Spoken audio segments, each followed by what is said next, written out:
The very reason for their existence is to keep us safe, to protect, to observe, to save us from those who do us harm. But police officer Wayne Couzens abused his position of authority to manipulate a young woman to get into his car. 33-year-old Sarah Everard was falsely arrested, kidnapped, raped and brutally murdered. Could it have been prevented? Couzens had been accused of indecent exposure in 2015 and was accused of 2 more indecent exposure incidents days before he killed Sarah. He was even known jokingly by some of his former colleagues as the rapist, although he has no previous convictions. Tonight, police are under intense pressure to rebuild trust in their commitments to ensuring women's safety after a case that has deeply scarred the nation. Many are asking, if you can't trust the police, well, who can you trust? So what must police do when making an arrest? They must identify themselves as the police and show you their warrant card, tell you that you're being arrested, tell you what crime they think you've committed, explain why it's necessary to arrest you, and explain to you that you're not free to leave. But of course this case has raised questions about those who carry this out. How are they vetted? How many are women? What personal views do they hold? All potential police officers go through a vetting stage as part of their application process. This includes checking involvement in any criminal convictions, any motoring offences, and looking into cautions, investigations or convictions that could be linked to a family member or someone they know. But is it enough? There needs to be national prioritisation of this from central government to ensure that women can have confidence in policing going forward. And we certainly need to think about better vetting of who's in our police forces, alongside other measures to hold police to account when they are guilty of sexual misconduct and other offending. Then there are those who believe the system is institutionally misogynistic. Just 31% of police officers in England and Wales are women, and only 9 of them are chief constables, leading some women to question whether forces really understand their concerns. A survey of nearly 500 survivors of rape, undertaken by the Victims Commissioner, suggests just 14% believed they would receive justice by reporting the crime to the police. We did a survey a year ago which showed that people who complain of sexual assault, almost invariably women, don't trust the police anyway. They find them sceptical, unsupportive, really not keen to take cases forward. So it isn't this killing that's undermined trust. There was already distrust. Forces should identify the men most dangerous to women in the way that they identify county lines perpetrators, robbers and other criminals, so that they can protect the community, particularly women, from them. The government says it will launch a violence against women communications campaign focused on creating behaviour change. It says it will target perpetrators and the harmful misogynistic attitudes that exist in society. Of course, what happened to Sarah Everard is unique in its horror, snatched by a despicable man intent on causing harm and who happened to be a police officer. Do you know Sarah? I don't know. But the case raises questions over the way the police police their own and about the kind of culture that allowed a man whose conduct had been questioned to hold such a role. This is not a one-off, this is not just one bad apple, this is about a systemic problem with policing and criminal justice agencies, which we need to root out sexism and racism wherever it happens and it occurs. And we need to see real transformation of the culture of policing in order to move forward. Freedom! Freedom! All these racist, sexist... So is it about changing the culture of policing to make women feel more safe?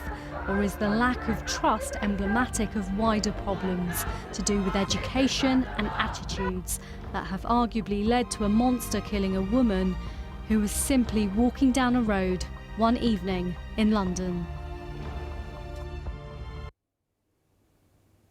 Sima, Kotecha. Well, we asked the Metropolitan Police, the National Police Chiefs Council and the government to join us tonight, but they declined. I'm joined, though, by Sir Tom Windsor, Her Majesty's Inspector of the Constabulary and Fire and Rescue Services. Good evening, Sir Tom. Thank you for joining us. First of all, should Cressida Dick resign? No. Why not? She has led the Metropolitan Police for the last 5 years with some considerable distinction. She's one of the most talented and far-sighted police leaders the police have had in living memory.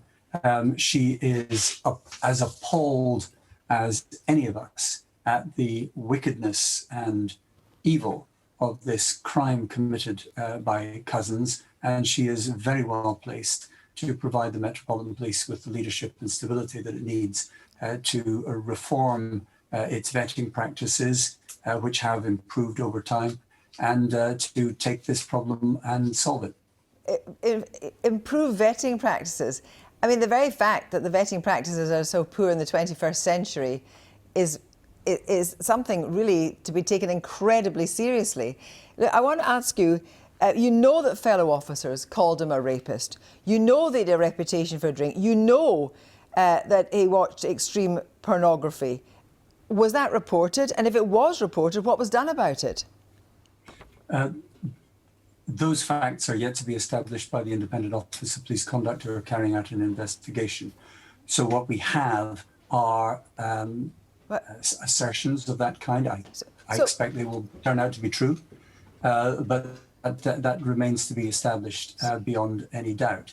What is important is the quality of vetting that takes place when an officer transfers from one force to another. Because if, as we suspect, what you've just described is correct, then Couzens had this label given to him by his colleagues in a former police force, and that was not picked up or not dealt with when he was transferred from one force to another. Because there isn't a new vetting practice when officers travel between different constabularies.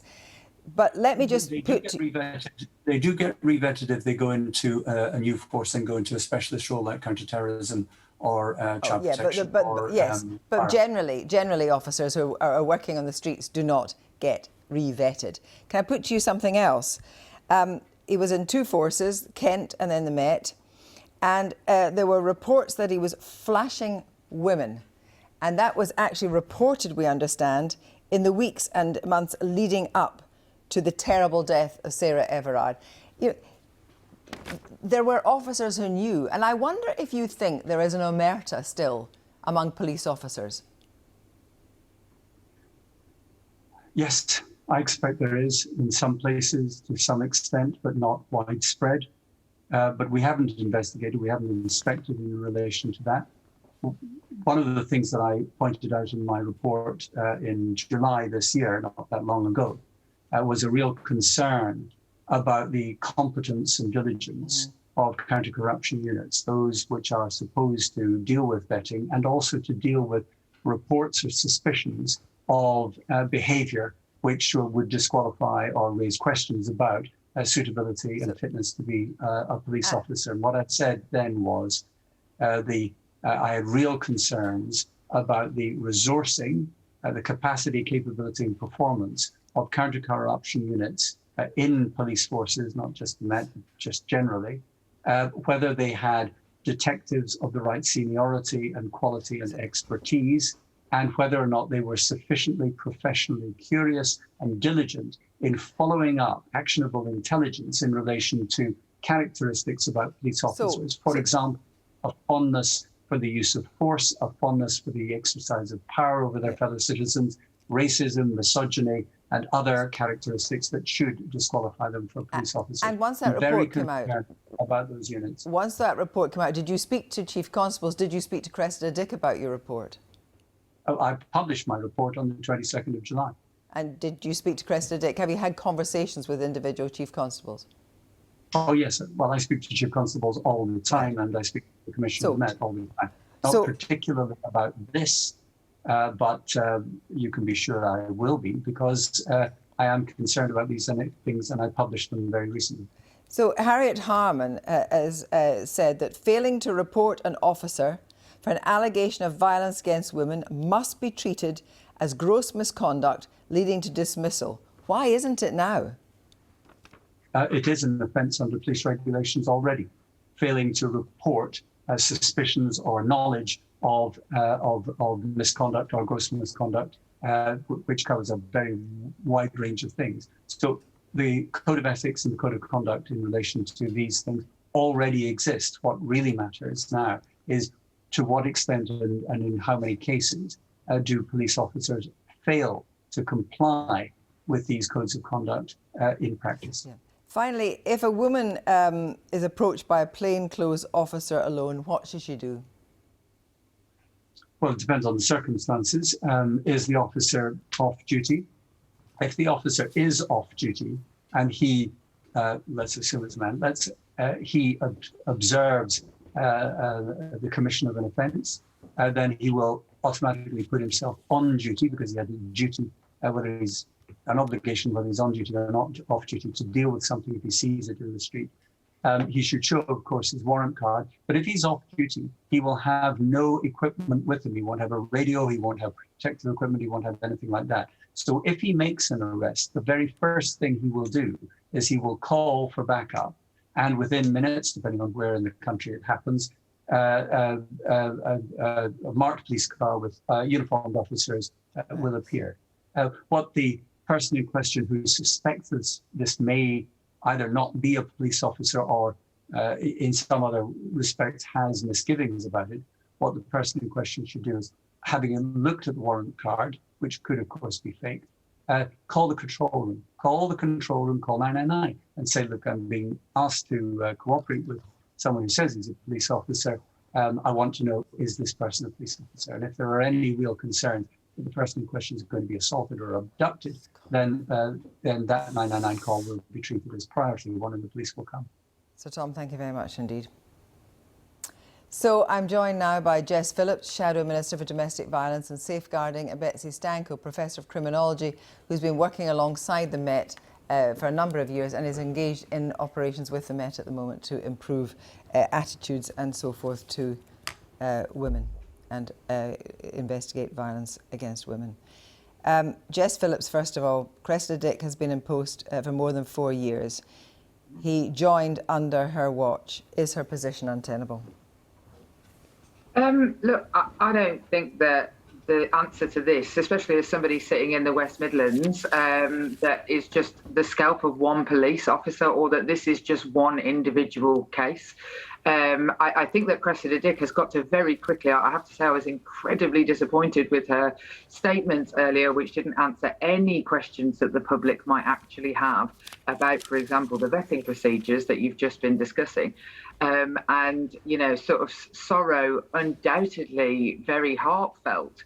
But what are the actions that she's going to take to ensure that this never happens again? And those are the questions I think that Cressida Dick has got to come out and answer very, very quickly. But, you know, I'm not here just to suggest that getting rid of Cressida Dick is going to change the police force across the country's attitude towards violence against women, because it just simply won't. So you want change, but actually, what practical things do you want to change? Well, for a start off, I'd like to know about how the vetting failed quite so spectacularly in this case. I would like to know, and I've sent these questions to the Metropolitan Police this evening, asking, you know, what happens if an allegation comes in like this? Is there an immediate suspension? Because I worked for many years with very vulnerable people and still do as a Member of Parliament. But when I worked at Women's Aid, had an allegation come in about any of the staff, they would have been immediately suspended because of the nature of the client group. I want to know how many officers are currently under investigation, how many are suspended.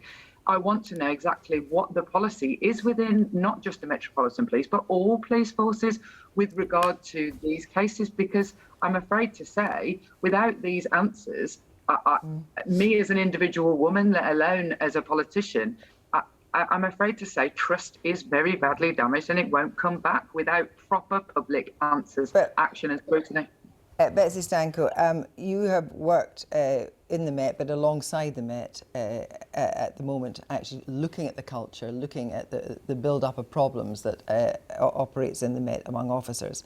Do you think the culture which allowed this murderer to operate with impunity is taken seriously, exists in the Met with impunity?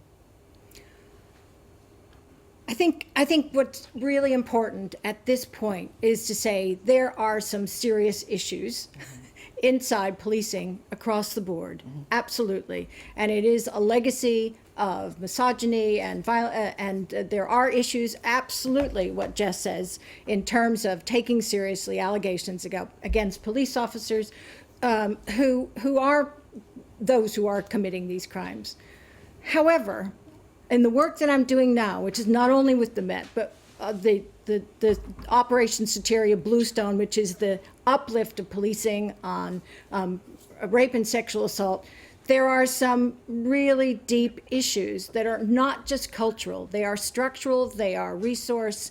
There is a problem in policing, which is really long historical, I would call ossified, using legacies that are 190 years old, and they're not fit for purpose in this day and age. Do you think, I want to ask you the same question I asked Sir Tom, and he answered in the affirmative. Do you think there's an omerta among police officers? We know that fellow officers thought this man was strange. They know that he actually looked at extreme pornography. You know, we know that he flashed women when he was policing. So are you surprised at the fact that nobody seems to have blown the whistle? No, I'm not surprised that nobody blew the whistle. But there would be officers who are serving today that would.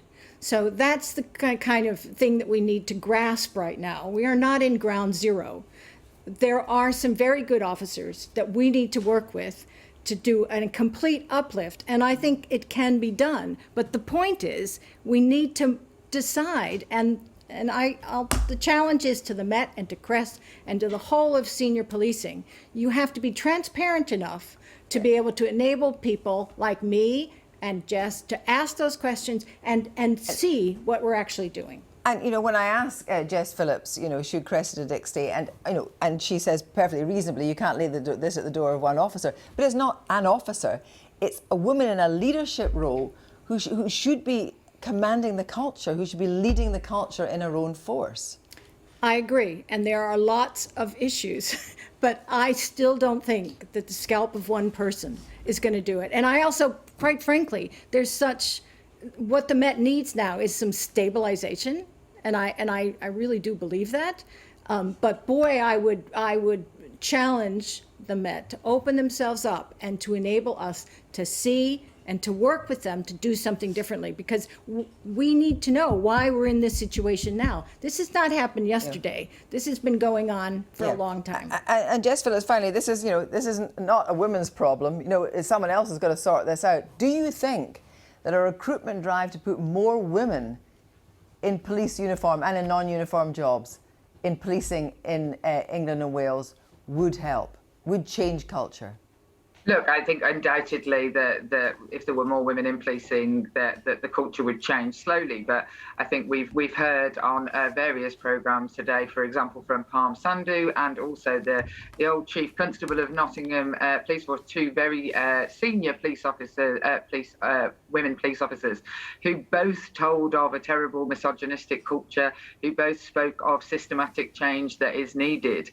Look, I think that's one way to do it. But what we don't want to do is get women into the force to be left in a situation where they feel that they can't speak up.